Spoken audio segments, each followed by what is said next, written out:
One St. Charles track athlete is competing at the Paralympic trials, which kicked off today. Tyler Gunnarsson has been putting in the work and setting records all over the place. He's competing in 4 races at the trials: the 100 meter, 400 meter, 800 meter, and 1500 meter the next few days, with a chance to compete for Team USA at the Paralympics on the line. I asked him how it feels to be competing on an international stage. Tyler says, quote, "It's amazing to think that at a young age I am already getting the experience of going to the Paralympic trials. It's always been a dream of mine to make the Paralympic Games, and I know that this will just be another step closer to reaching that goal," end quote. Tyler hits the track for the first time tomorrow morning in the 800 meter race. And in North Iowa High School baseball, the Newman Catholic Knights punched their ticket to the state tournament earlier this week, and the hard work to get here started a year ago after the team lost to the St. Ansgar Saints in sub-state last season. But this year was different.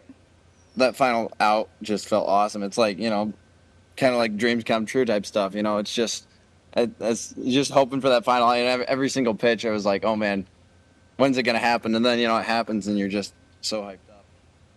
The Knights knocked off the Bishop Garrigan Golden Bears 10-3 last night in the 1A Sub-State 3 championship game.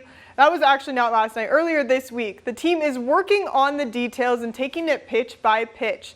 The Knights are facing South Winneshiek in the first game at state, and they beat the Warriors a few weeks ago. The team is focusing on just one thing heading into the next matchup. Just a win-win-win. That's all. That's all we've been talking about for the past 2 days. That since we won against Bishop Garrigan. Your mindset is mainly just win like every at bat, every pitch in that game, and make sure that we're doing everything that we need to do to continue to, and not look past them too, that as well. Just make sure we do everything we can to get to that, give us a chance for the title. I'm just really happy that they earned this opportunity because of the work that they put in. So obviously really excited for them. But the job's not done. The Knights will face South Winneshiek on Monday afternoon in a 1A state championship quarterfinal matchup. And in the Northwoods League, the Rochester Honkers were back at home tonight hosting the Eau Claire Express. The Express got on the board first, but the Honkers got the bats going in the second inning. Maddie Thomas is at the plate, hits it right to the shortstop. The Express get the out at second, but Thomas is safe at first. Fast forward to the third inning, Dean Carpentier drills that one to right field on the first pitch of the inning for a single. And then Honkers' Blaine French places that one perfectly, bringing in a run for the Honkers, but the Express run away with this one, getting the 8-2 victory over the Honkers. The teams hit the diamond again tomorrow night at 6:35. And in Minneapolis, a nonprofit organization is leading the charge to introduce clay tennis courts across the city's park system.